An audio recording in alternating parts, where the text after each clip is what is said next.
روزے کی حالت میں مرد عورت اگر باہمی تعلق قائم کر لیں، ہم بستری کر لیں، تو ان کے روزے کا کیا حکم ہوگا؟ بڑا اہم مسئلہ ہے، بہت سارے لوگ یہ سوال بھی پوچھتے ہیں۔ یہ بات یاد رکھیے گا، روزے کی حالت میں جان بوجھ کر کوئی باہمی تعلق قائم کرتا ہے وہ تو ایک الگ مسئلہ ہے، روزہ ٹوٹ جائے گا، کفارہ بھی ادا کرنا پڑے گا۔ اس ویڈیو میں بتاؤں گا آپ کو کہ اگر کوئی بھولے سے ایسا معاملہ کر لے تو اس کے لیے حکم کیا ہوگا۔ اگر کوئی مرد یا عورت بھولے سے باہمی تعلق قائم کر لیتے ہیں، جیسے میاں بیوی باہمی تعلق دن کے وقت قائم کر لیتے ہیں اور ان کو اپنا روزہ دار ہونا یاد نہیں، ان کو یہ یاد نہیں کہ ہم نے روزہ رکھا ہوا ہے، تو ایسی صورت میں ان کا روزہ نہیں ٹوٹے گا اور وہ گناہگار بھی نہیں ہوں گے، کیونکہ ان سے یہ کام، یہ معاملہ بھولے سے ہو گیا۔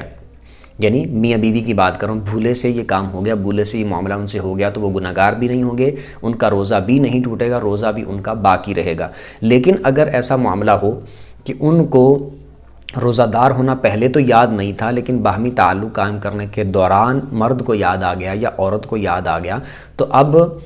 اس کے باوجود بھی اگر وہ اس کام میں مشغول رہے، باز نہ آئے، رکے نہ، تو ایسی صورت میں پھر ان کا روزہ ٹوٹ جائے گا کہ باہمی تعلق قائم کر رہے تھے، درمیان میں یاد آ گیا مرد کو یا عورت کو کہ ان کا روزہ ہے، تو پھر فوراً جدا ہو جائیں، فوراً الگ ہو جائیں۔ تو فوراً اگر جدا ہو جاتے ہیں، فوراً الگ ہو جاتے ہیں، تو پھر ان کا روزہ نہیں ٹوٹے گا۔ لیکن اگر یاد آنے کے باوجود بھی الگ نہیں ہوتے، باز نہیں آتے، تو پھر ایسی صورت میں ان کا روزہ ٹوٹ جائے گا۔ اور دوسری بات یہ کہ یہی معاملہ اگر کوئی بھولے سے کھا لیتا ہے، کوئی بھولے سے کچھ پی لیتا ہے، کچھ کھانا کھا لیتا ہے، تو بھولے سے کھانے کی وجہ سے، پینے کی وجہ سے بھولے سے باہمی تعلق قائم کر لیا اور بعد میں پھر جا کر یاد آیا کہ میرا تو روزہ تھا، میں نے تو روزہ رکھا ہوا تھا، تو بھولے سے اگر کھایا ہے، بھولے سے پیا ہے، بھولے سے باہمی تعلق قائم کیا ہے، اس وقت یاد نہیں تھا، تو ایسی صورت میں روزہ نہیں ٹوٹے گا، گناہگار بھی نہیں ہوں گے۔ لیکن کھا رہے تھے، کچھ پی رہے تھے یا باہمی تعلق قائم کر رہے تھے، اس دوران یاد آ گیا تو فوراً کچھ کھا رہے تھے تو اس کو پھینک دیں منہ سے، جو منہ میں ہے وہ بھی نکال دیں، کچھ پی رہے تھے وہ بھی منہ سے نکال دیں،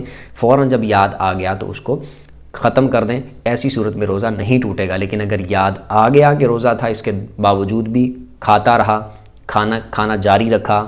کچھ پی رہا تھا تو پینے کو جاری رکھا، پھر بھی پی گیا، تو پھر یاد آنے کے بعد جو ہے یا پیا ہے تو اس کی وجہ سے روزہ ٹوٹ جائے گا۔ اور باہمی تعلق قائم کرنے کا، ہم بستری کرنے کا بھی بالکل سیم اسی طرح مسئلہ جس طرح میں پہلے بتا چکا کہ بھولے سے یہ معاملہ ہو گیا تو گناہگار بھی نہیں ہوں گے میاں بیوی، اور روزہ بھی ان کا نہیں ٹوٹے گا۔ لیکن اگر یاد آ گیا تو پھر فوراً الگ ہو جائیں، جدا ہو جائیں، پھر بھی روزہ نہیں ٹوٹے گا۔ اور اگر جدا نہ ہوئے یاد آنے کے باوجود بھی، تو ایسی صورت میں پھر ان کا روزہ ٹوٹ جائے گا۔ امید کرتا ہوں اچھے طریقے سے سمجھ آ گئی ہوگی۔ روزے سے متعلق باقی بھی جتنے مسائل ہیں انشاءاللہ ان پر بھی سب پر ڈیٹیل کے ساتھ علیحدہ ایک پر ویڈیو بنا کے اپلوڈ کر دی جائے گی۔ اس میں سے اگر آپ کو کوئی بات سمجھ نہ آئی ہو تو کمنٹ میں اپنا سوال پوچھ سکتے ہیں۔ ویڈیو جس کو اچھی لگی ہو ویڈیو کو لائک کر دیں، چینل کو سبسکرائب کر دیں، بیل آئیکن پر پریس کر دیں تاکہ جو بھی دینی مسائل پر ویڈیو اپلوڈ ہو اس کا نوٹیفیکیشن آپ کو مل جایا کرے۔ اگلی ویڈیو تک کے لیے اجازت دیجیے، اللہ حافظ۔